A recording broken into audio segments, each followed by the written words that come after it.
नमस्कार दोस्तों।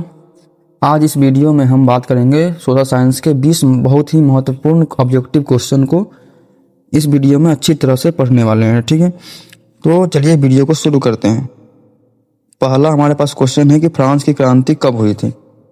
तो दोस्तों यह प्रश्न इतिहास से बहुत ही महत्वपूर्ण हो जाता है। ठीक है, फ्रांस की क्रांति जो हुआ था वो 1789 ईस्वी में शुरू हुआ था। ठीक है, ऑप्शन नंबर बी जो होगा हमारा करेक्ट आंसर होगा। दोस्तों उस समय का जो राजा था, अगर पूछा राजा कौन था, तो जो राजा था वो लुई 16वां था। ठीक है, लुई 16वां था। कारण क्या था कि समाज को 3 वर्गों में बांट दिया गया था। ठीक है, समाज को 3 वर्गों में बांट दिया गया था। पहला जो वर्ग था वो था पादरी वर्ग। ठीक है, पादरी वर्ग।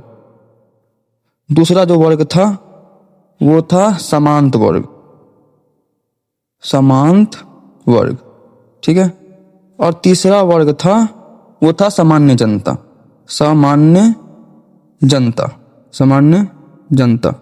ठीक है, तीसरा वर्ग था सामान्य जनता। अब सामान्य जनता पर क्या था कि बहुत ज़्यादा बोझ हो गया था, कर का बहुत ज़्यादा बोझ हो गया था, मतलब कर्जा बहुत ज़्यादा हो गया था। जबकि जो उच्च वर्ग था, जो पादरी और सामंत वर्ग के लोग थे, वो ऐसो आराम से रह रहे थे। ठीक है, इसी कारण से क्या हुआ कि जनता आक्रोश में आ गया और विद्रोह कर दिया। ठीक है, इसी कारण जनता आक्रोश में आ गया और विद्रोह कर दिया, जिसे हम फ्रांस की क्रांति से जानते हैं कि फ्रांस की क्रांति हुआ था। ठीक है, तो दोस्तों क्वेश्चन नंबर 2 कह रहा है कि राष्ट्रवाद की भावना का संबंध किससे है। तो पहले हम ये समझ लेते हैं कि राष्ट्रवाद की भावना है क्या।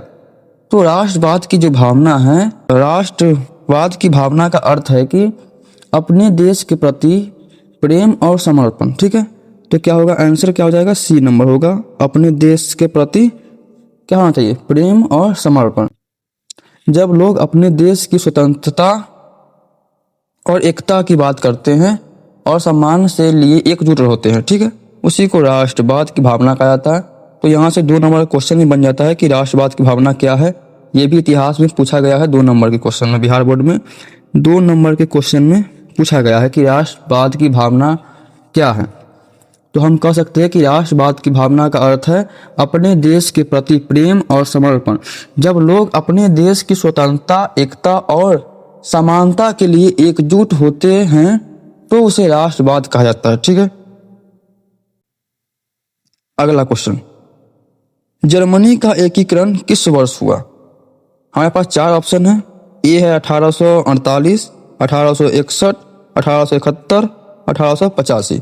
हमारे पास 4 ऑप्शन है। ठीक है, इसमें से एक ऑप्शन हमें चुनना है। क्या होगा, 1848 होगा या 1861 होगा या 1871 होगा या 1885 होगा। तो जो सही उत्तर हो जाएगा हमारा 1871। ठीक है, सी नंबर जो होगा वो हमारा करेक्ट आंसर होगा। जर्मनी के एकीकरण का कारण क्या था कि जर्मनी कई छोटे छोटे राज्यों में बटा हुआ था। ठीक है, इसीलिए उसको एकीकरण किया गया था। क्वेश्चन नंबर 4, भारत में असहयोग आंदोलन किस वर्ष शुरू हुआ। भारत में असहयोग आंदोलन किस वर्ष शुरू हुआ। ठीक है, 4 ऑप्शन यहाँ पर भी है, 1917, 1919, 1920 या 1922। तो जो भारत में जो असहयोग आंदोलन की शुरुआत जो हुआ था वो 1920 में हुआ था। ठीक है, ऑप्शन नंबर सी 1920 में हुआ था और महात्मा गांधी के द्वारा किया गया था। ठीक है, महात्मा गांधी तो गांधी जी के द्वारा किया गया था। ठीक है, क्वेश्चन नंबर 5 देख लेंगे। स्वराज मेरा जन्मसिद्ध अधिकार है किसने कहा। तो ये कहने वाले थे लोकमान्य बाल गंगाधर तिलक। तो ऑप्शन नंबर सी जो हो जाएगा हमारा करेक्ट आंसर होगा। अगला क्वेश्चन, लोकतंत्र की मूल विशेषता क्या है। राजा का शासन, जनता का शासन, सैनिक का शासन या तानाशाही। तो लोकतंत्र का जो मूल अर्थ है वो क्या है, वो है जनता का शासन। Option number B. ठीक है, ऑप्शन नंबर जो बी होगा वो हमारा राइट आंसर होगा। लोकतंत्र का मूल विशेषता क्या है, जनता की शासन, जनता का शासन। ठीक है, यहाँ सरकार द्वारा जनता चुनी जाती है। ठीक है, यहाँ सरकार जनता के द्वारा चुनी जाती है। ठीक है, सरकार जनता के द्वारा चुनी जाती है और जनता के प्रति उत्तरदायी होती है। तो जनता का शासन जो होगा हमारा करेक्ट आंसर होगा। अगला क्वेश्चन की बात कर लेते हैं। भारतीय संविधान कब लागू हुआ। तो भारतीय संविधान लागू जो हुआ था वो हुआ था 26 जनवरी 1950 को। अगला क्वेश्चन की बात कर लेते हैं। भारत का सर्वोच्च न्यायालय कहाँ स्थित है? तो जो भारत का जो सर्वोच्च न्यायालय है वो नई दिल्ली में स्थित है। ठीक है, ऑप्शन नंबर डी जो होगा हमारा करेक्ट आंसर हो जाएगा।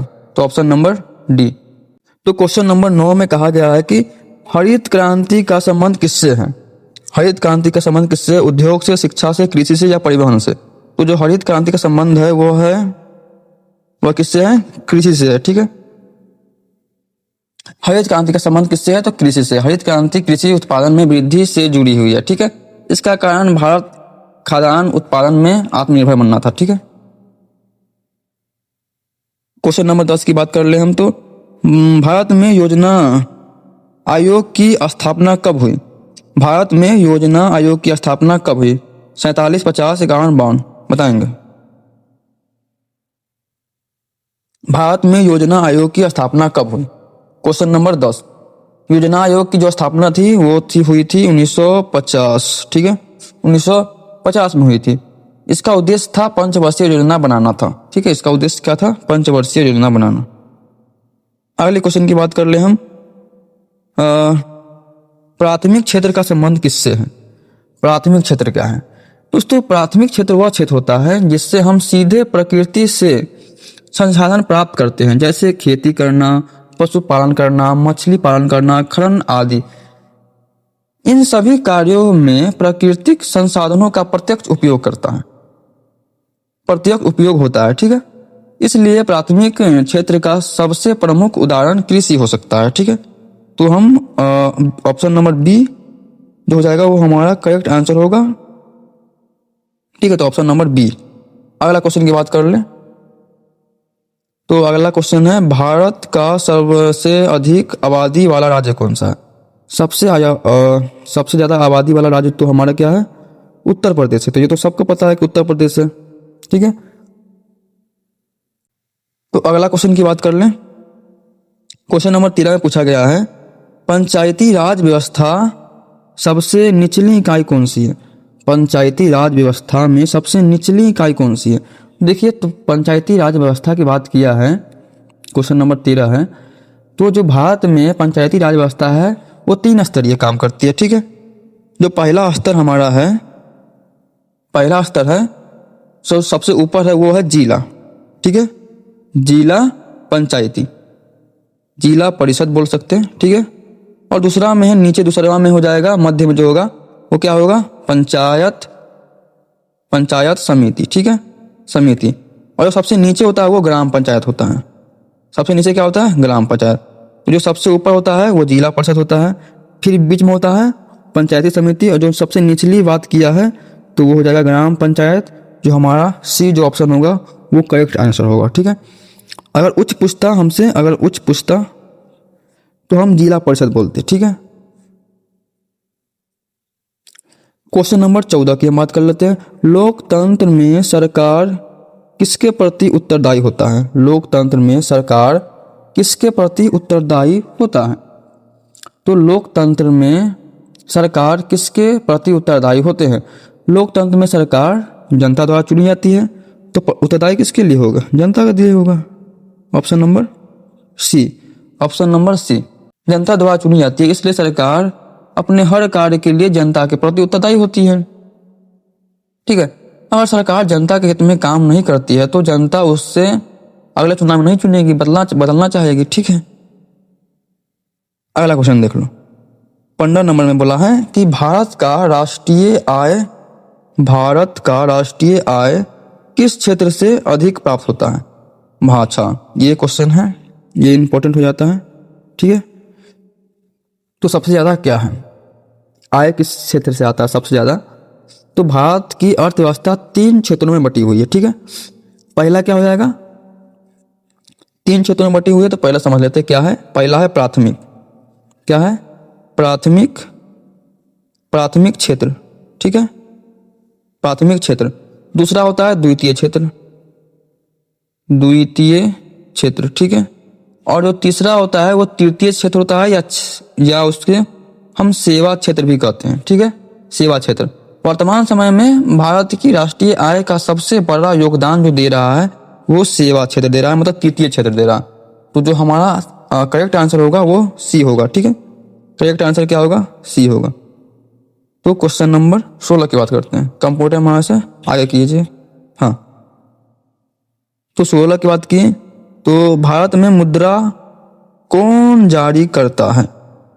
भारत में मुद्रा जो जारी करता है वो कौन जारी करता है? भारत में मुद्रा कौन जारी करता है? तो ये तो पता ही है कि भारत में जो मुद्रा जारी करने का काम करती है वो क्या करती है? आरबीआई करती है। ठीक है, आरबीआई। तो ऑप्शन नंबर सी जो होगा वो हमारा राइट आंसर हो जाएगा। ठीक है, अगला क्वेश्चन, जनगणना। ठीक है, जनगणना कितने वर्ष में होता है? ये भी इंपॉर्टेंट है। जनगणना, तो भारत में जनगणना की बात करें तो जनगणना 10 वर्ष में होता है। ठीक है, भारत में जो जनगणना होता है वो कितने वर्ष में होता है? 10 वर्ष में होता है। अगला क्वेश्चन, तो अगला क्वेश्चन है कि वैश्वीकरण का संबंध किससे है? वैश्वीकरण का संबंध किससे है?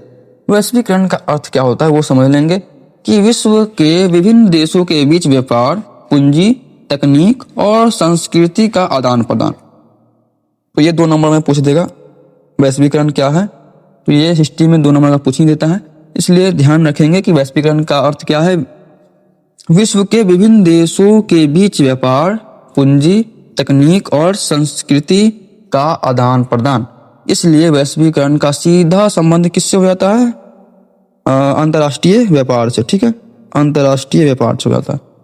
तो डिफिनेशन भी याद रखेंगे कि 2 नंबर में पूछ देता है, ध्यान रखेंगे। ऑप्शन नंबर बी जो होगा करेक्ट आंसर होगा। भारत का राष्ट्रीय मानवाधिकार आयोग कब बना? भारत का राष्ट्रीय मानवाधिकार आयोग कब बना? 1990, 1991, 92, 93? कौन सा हो जाएगा? तो भारत में मानवाधिकार की रक्षा के लिए जो बना था वो कब बना था? 1993 ईस्वी में। ईस्वी में राष्ट्रीय मानवाधिकार आयोग की स्थापना की गई थी। इस आयोग का मुख्य कार्य मानवाधिकार की सुरक्षा करना था। अगला क्वेश्चन, तो अगला क्वेश्चन है भारत का राष्ट्रीय पशु कौन सा? ये तो बहुत आसान क्वेश्चन है। ये तो बहुत आसान क्वेश्चन है। क्या है? बाघ है क्या? तो क्या हो जाएगा? ऑप्शन नंबर सी जो होगा वो हमारा राइट आंसर होगा। दोस्तों, आज की इस वीडियो में हमने सोशल साइंस के 20 महत्वपूर्ण प्रश्नों को विस्तारपूर्वक पढ़ा है। अगर आपको वीडियो उपयोगी लगी तो लाइक जरूर करेंगे और दोस्तों के साथ शेयर भी कर देंगे, और चैनल पर नए हैं तो चैनल को सब्सक्राइब जरूर कर लेंगे। कमेंट करके जरूर बताइएगा कि अगली वीडियो किस टॉपिक पर चाहिए। धन्यवाद।